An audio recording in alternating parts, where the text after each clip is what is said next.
Hi guys, welcome to the channel. तो आज हम आप लोगों को एक टॉपिक है एनालॉग इलेक्ट्रॉनिक्स, जो फोर्थ सेमेस्टर में है और आपके एग्ज़ाम में आता है। एनालॉग इलेक्ट्रॉनिक्स से जितने भी क्वेश्चन है मैं हर एक चैप्टर आपको डालूँगी कि कैसे पढ़ना है, क्या पढ़ना है। लेकिन नाउ एंड देन अभी आप लोग का चैप्टर 7 इंटीग्रेटेड सर्किट टेक्नोलॉजी के बारे में बात करने वाले हैं और ये चैप्टर से क्वेश्चन आते हैं। 5 नंबर मैं आपका सिक्योर कर रही हूँ। फिर इधर से भी हम लोग चलेंगे, इधर भी ये सब भी पढ़ेंगे। बहुत सिंपल है, ऐसे ऐसे करते करते हम आपको सब कुछ पढ़ा देंगे। 10 दिन के अंदर एग्ज़ाम है और मैं पूरा ट्राई करूँगी कि 10 दिन के अंदर आपका पूरा चीज़ मैं कवर करा सकूँ। तो let's start to read this video. तो देखिए, जैसे कि इस एग्ज़ाम में आया हुआ है, describe the key challenges and the considerations in IC fabrication. ठीक है, ये आया हुआ है। फेज़ लॉक लूप आया हुआ है। तो ये होता क्या है, इसके बारे में बात करते हैं। तो चलिए बिना टाइम वेस्ट किए हम लोग बात करते हैं होता क्या है। सबसे पहले हम लोग बात करते हैं आईसी क्या होता है। IC integrated circuit. तो जैसे कि हम लोग पढ़ते हैं, इंटीग्रेटेड सर्किट होता क्या है, ये आपके एनालॉग में आता है। देखो, ये बहुत ही छोटा, it is very small electronics device, बहुत छोटा होता है।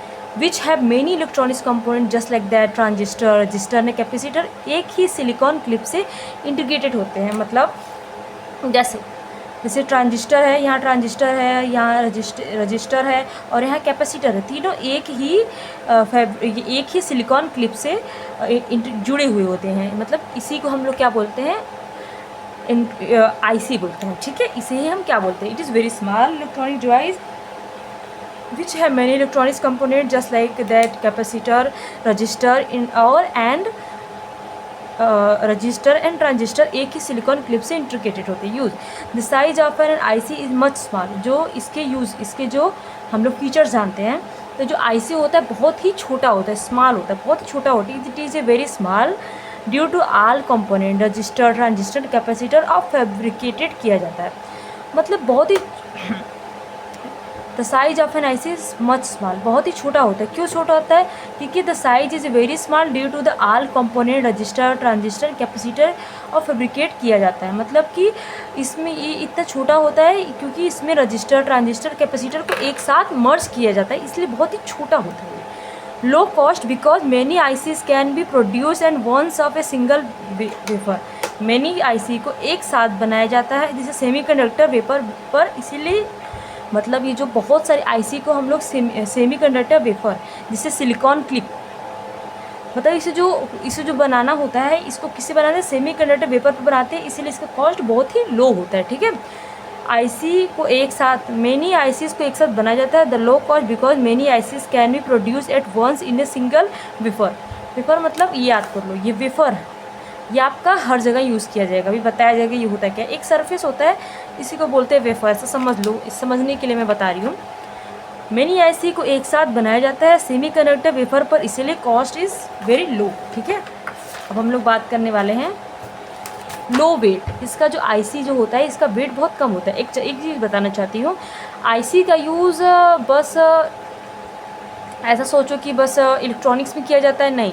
आपके मोबाइल के अंदर भी जो उसमें रैम होता है और फिर जो सीपीयू होता है, उसके अंदर भी इसका आईसी का यूज़ होता है। इंटीग्रेटेड सर्किट, क्योंकि रजिस्टर, ट्रांजिस्टर, कैपेसिटर इसका यूज़ से ही बना होता है।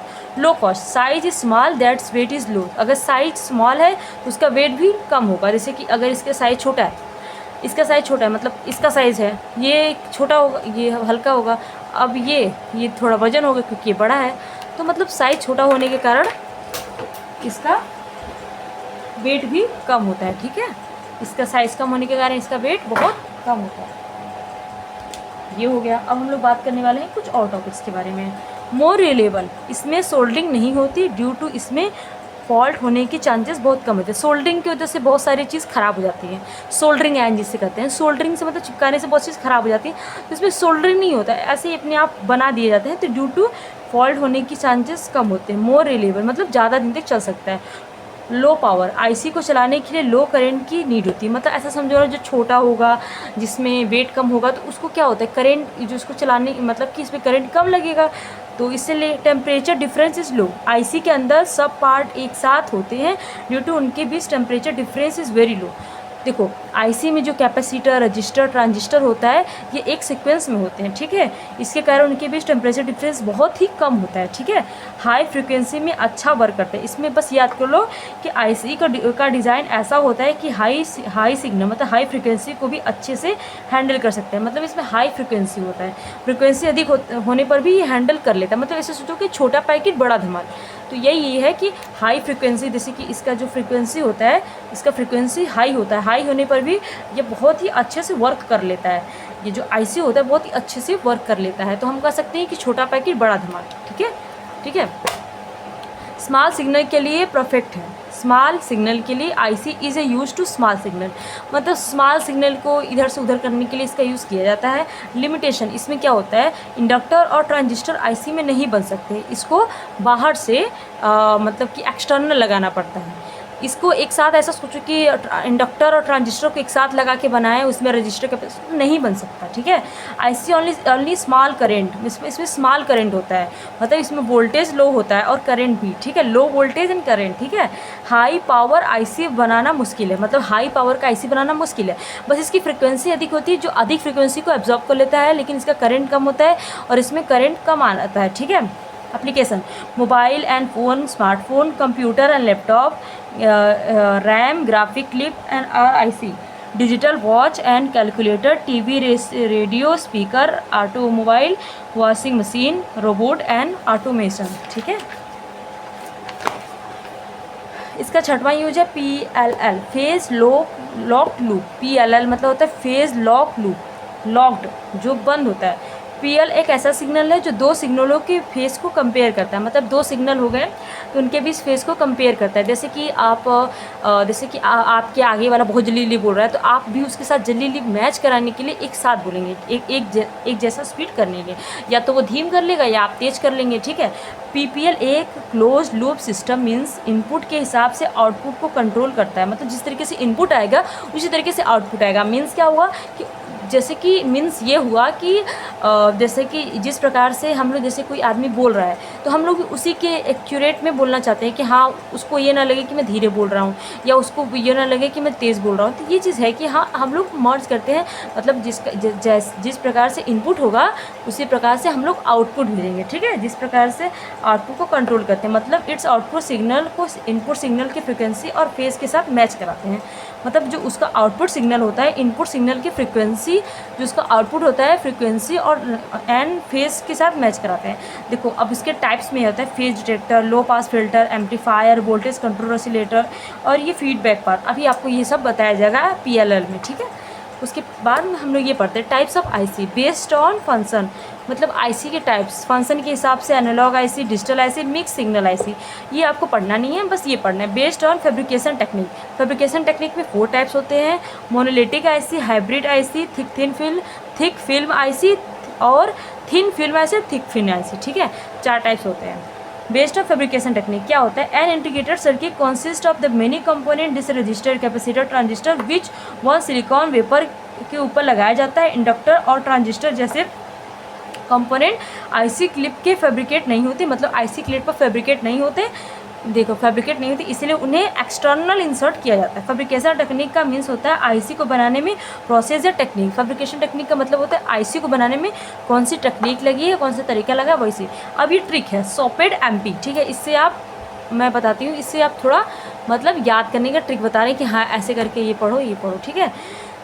फैब्रिकेशन टेक्निक मतलब समझो जो आईसी होता है वैसी तरीके से होता है, बस उसको बनाने का एक तरीका होता है, उसी की फैब्रिकेशन टेक्निक कहते हैं, ठीक है। देखो सबसे पहले क्या कहेंगे, subtract selection, silicon wafer banana. First of all एक पतली सिलिकॉन वेफर ली जाती है जिसे सब्सट्रैक्ट कहा जाता है। ये वेफर एक अल्ट्रा प्योर क्रिस्टल सिलिकॉन से बना होता है, जिसे देखो फर्स्ट ऑफ ऑल एक पतली सिलिकॉन वेफर ली जाती है जिसे सब्ट्रैक्ट कहा जाता है। मतलब सबसे पहले हम एक पतली सिलिकॉन वेफर लेते हैं जिसे हम क्या बोलते हैं, सब्ट्रैक्ट बोलते हैं, जिसे हम सब्ट्रैक्ट बोलते हैं। ये फिर एक अल्ट्रा प्योर क्रिस्टल सिलिकॉन से बना होता है। ऑक्सीडेशन देखो SOPEDMP, ठीक है। ऑक्सीडेशन सिलिकॉन वेफर के ऊपर एक ऑक्साइड लेयर बनाई जाती है जिसे फॉर इंसुलेटर फोटोलिथोग्राफी ये एक तरीका होता है जिसे फ़ोटो प्रिंटेड प्रोसेस कहा जाता है। Etching, oxide layer of unwanted part को इचिंग प्रोसेस से हटाया जाता है। ठीक है, इचिंग प्रोसेस से हटाया जाता है। डोपिंग, ये पी और एन टाइप सेमीकंडक्टर से बना होता है। ऑक्सीडेशन क्या होता है, सिलिकॉन लेयर के ऊपर एक ऑक्साइड लेयर बनाई जाती है सिलिकॉन वेपर के ऊपर। जैसे सिलिकॉन वेपर को बनाने के लिए हम उसके ऊपर एक ऑक्साइड लेयर लगाते हैं, उसे ही हम बोलते हैं ऑक्सीडेशन। फोटोग्राफी क्या होती है, तरीका होता है जो फोटो प्रिंट प्रोसेस, ये एक तरीका होता है जिसे फोटो प्रिंट प्रोसेस करते हैं। इचिंग क्या होता है, oxide layer of unwanted part को इचिंग प्रोसेस से हटाया जाता है। मतलब ऑक्साइड लेयर में जो अनवांटेड पार्ट है उसको इचिंग के द्वारा हटाया जाता है। डोपिंग क्या होता है, पीटअप एन टाइप सेमीकंडक्टर से बना होता है। मेटलाइजेशन, जब कंपोनेंट ऑफ कनेक्ट करने के लिए मेटेलिक वायर बनाई जाती है। मतलब metallic wire which made of the component to collect, मतलब कंपोनेंट को कलेक्ट करने के। पैकेजिंग, आईसी के पार्ट्स को एक प्लास्टिक या सेरेमिक केस से सील किया जाता है। टाइप्स ऑफ फैब्रिकेशन टेक्निक, तो आप लोग को ये समझ में आ गया। पहले हम लोग क्या करेंगे, पहले हम लोग करेंगे सबट्रैक्ट करेंगे, फिर क्या करेंगे ऑक्सीडेशन, फिर फोटोलियोग्राफी करेंगे, फिर इचिंग करेंगे, फिर डोपिंग करेंगे। इचिंग क्या होता है, ऑक्सीडेशन लेयर को जो अनवांटेड पार्ट्स है उसको अलग करते हैं। मेटलाइजेशन क्या होता है कि यह कंपोनेंट करंट के लिए मेटल वायर करता है। पैकेजिंग होता है। टाइप्स ऑफ फैब्रिकेशन टेक्निक, ये क्या होता है, मोनोलिटिक आईसी सबसे ज़्यादा यूज़ होने वाला टेक्निक है। मोनोलिटिक आईसी सबसे ज़्यादा यूज़ होने वाला टेक्निक है। इस टेक्निक में सारे कंपोनेंट रजिस्टर कैपेसिटर एक ही सिलिकॉन क्लिप्स के ऊपर बनाए जाते हैं। ठीक है। हाइब्रिड टेक्निक क्या होता है, हाइब्रिड आईसी वो होता है जिसमें मल्टीपल आईसी या कंपोनेंट से, मतलब बहुत सारे अलग अलग रजिस्टर कैपेसिटर इंडक्टर, फिर रजिस्टर कैपेसिटर इंडक्टर, अलग अलग जो कंपोनेंट उनको एक साथ कंबाइन किया जाता है। मतलब इसमें क्या होता है कि रजिस्टर कैपेसिटर इंडक्टर को एक होता है ये पूरा रजिस्टर कैपेसिटर इंडक्टर, लेकिन ये क्या है कि ये जो क्या बोलते हैं आपका हाइब्रिड क्या है, हाइब्रिड ये है कि एक रजिस्टर कैपेसिटर इंडक्टर है, दूसरा फिर रजिस्टर कैपेसिटर इंडक्टर है, ये दोनों को एक साथ मर्ज किया जाता है, उसी को हम लोग कहते हैं कि हाइब्रिड आईसी। ठीक है, यानी एनालॉग आईसी और कंपोनेंट को जोड़ के एक सर्किट बनाते हैं। एनालॉग आईसी और कंपोनेंट दोनों को जोड़ के एक सर्किट बनाया था, उसी को हम लोग कहते हैं हाइब्रिड आईसी। ठीक है, अब देखो, अब इसको याद करने का ट्रिक है base, print, mount, connect, cover. ठीक है, इसके स्टेप है। सेरेमिक सबट्रैक्ट, सेरेमिक सबट्रैक्ट क्या होता है, सेरेमिक सबट्रैक्ट सेलेडी या सेरेमिक बेस सबट्रैक्ट लिया जाता है। ये आईसी का बेस होता है, ये सेरेमिक बेस लिया जाता है, एक सेरेमिक बेस जिसे ये आईसी का बेस होता है। सेरेमिक बेस को ही आईसी का बेस कहते हैं। पैसिव कंपोनेंट के बेस पर रजिस्टर और कैपेसिटर जैसे पैसिव कंपोनेंट प्रिंट किए जाते हैं। ठीक है, इस पे मतलब रजिस्टर कैपेसिटर के पैसिव कंपोनेंट को प्रिंट करते हैं। एक्टिव कंपोनेंट क्या होता है, इस बेस पर ट्रांजिस्टर, डायोड, आईसी चिप जैसी एक्टिव कंपोनेंट छोटी छोटी क्लिप के फॉर्म में चिपकाई जाती हैं, उसे हम लोग क्या बोलते हैं, एक्टिव कंपोनेंट बोलते हैं। मतलब इसको एक्टिव करते हैं। पैसिव मतलब क्या होता है कि रजिस्टर कैपेसिटर इंडक्टर के पैसिव कंपोनेंट को इस बेस में ट्रांजिस्टर, और इसमें क्या होता है ट्रांजिस्टर, डायोड, आईसी चिप जैसी एक्टिव कंपोनेंट को, मतलब ट्रांजिस्टर, डायोड ये एक्टिव कंपोनेंट है। कनेक्ट इन वायर, जब कंपोनेंट को मेटेलिक वायर से कनेक्ट किए जाते हैं। ठीक है, यहाँ पे कनेक्ट आ गया। कवर एंड पैकेजिंग, पूरा सर्किट रेडी होने के बाद उसे एक प्रोडक्टिव कवर से सील किया जाता है, जिससे मैंने उसमें बताया पैकेजिंग। ऐसे यहाँ भी वही चीज़ है।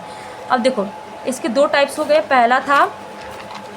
पहला आपका ये था मोनोलिटिक आईसी, दूसरा हाइब्रिड आईसी, और तीसरा है थिन फिल्म आईसी। अभी आपको इतना बस पढ़ना है। थिन फिल्म आईसी क्या होता है, इसे कंपोनेंट को एक थिन लेयर के फॉर्म में सिलिकॉन वेपर के ऊपर डिपॉजिट किया जाता है। मतलब इसमें सिलिकॉन लेयर के ऊपर डिपॉजिट किया जाता है। Very accurate signal, small signal processing होता है। एक्सपेंसिव टेक्निक होता है। मेजरिंग इंस्ट्रूमेंट और मेडिकल इलेक्ट्रॉनिक्स में यूज़ किया जाता है। थिक फिल्म ऐसी, इसमें ये क्या होता है, इसमें सर्किट मेटेलिक को पास्ट फॉर्म में चिपका कर हीट किया जाता है, और मतलब इसको जो होता है इसको पास्ट फॉर्म में मेजर किया जाता है। फीचर, सिंपल सर्किट के लिए सुटेबल होते हैं। एक्यूरेसी मॉडरेट होते हैं। लो पास्ट होते हैं। ठीक है, अब देखो फेज लॉक लूप। अब ये फेज लॉक लूप क्या होता है, मैंने उसमें बताया कि जो इसका इनपुट होता है आउटपुट के फ्रिक्वेंसी रेंज को के हिसाब से आउटपुट देता है। ठीक है, पीपीएल एक ऐसा सिग्नल जो दो सिग्नलों के फेज को कंट्रोल करता है, कंपेयर करता है। पीपीएल एक क्लोज लूप सिस्टम, मतलब इनपुट के हिसाब से आउटपुट को कंट्रोल करता है। मीन्स जैसे जिस प्रकार का इनपुट आएगा उसी प्रकार का आउटपुट कंट्रोल है। It's means output signal of input signal के फ्रीक्वेंसी एंड फेज के साथ मैच कराता है। देखो, phase detector, low pass filter, amplifier, voltage control, PPL एक ऐसा सिस्टम है जो सिग्नल के फेज़ एंड फ्रिक्वेंसी को मैच कराता है ताकि दूसरे सिग्नल के साथ, जिसे रेफरेंस सिग्नल कहा जाता है। पीपीएल के टाइप्स, फेज़ डिटेक्टर क्या होता है, ये इनपुट एंड आउटपुट के सिग्नल को फेज़ का डिफरेंस चेक करता है, मतलब ये इनपुट और आउटपुट के सिग्नल के फेज़ का डिफरेंस चेक करता है, ठीक है। मतलब फेज डिटेक्टर का क्या होता है, इनपुट एंड आउटपुट के सिग्नल के फेज डिफरेंस को चेक करता है। लो पास फिल्टर, फेज डिटेक्टर से आउटपुट में अगर कोई नॉइज़ आ रहा है तो उसे क्लीन करता है। वोल्टेज कंट्रोल ऑक्सीलरेटर, ठीक है। वीसीओ एक ऐसा ऑसिलेटर है जिसका आउटपुट फ्रिक्वेंसी वोल्टेज से कंट्रोल से चेंज किया जाता है। मतलब वोल्टेज कंट्रोल एक ऐसा ऑसिलेटर है जिसका आउटपुट फ्रिक्वेंसी वोल्टेज के कंट्रोल से चेक किया जाता है, फ्रिक्वेंसी वोल्टेज के। Phase detector and low pass filter के आने वाले वोल्टेज को वीसीओ रिसीव करता है। वीसीओ का आउटपुट सिग्नल पीपीएल के आउटपुट सिग्नल भी होता है, ठीक है। तो आई होप आपको ये वीडियो समझ में आई होगी। मतलब ये फेज डिटेक्टर हो गया, लो पास फिल्टर और वोल्टेज कंट्रोल ऑसिलेटर, ठीक है। तो आई होप आपको ये वीडियो समझ में आई होगी। अगर समझ में आई होगी तो please like subscribe my channel. Thank you so much. And अगर इसमें कोई चीज़ दिक्कत आई हो तो आप मुझे बता सकते हैं, मैं इसको इम्प्रूव करेंगे। Thank you so much.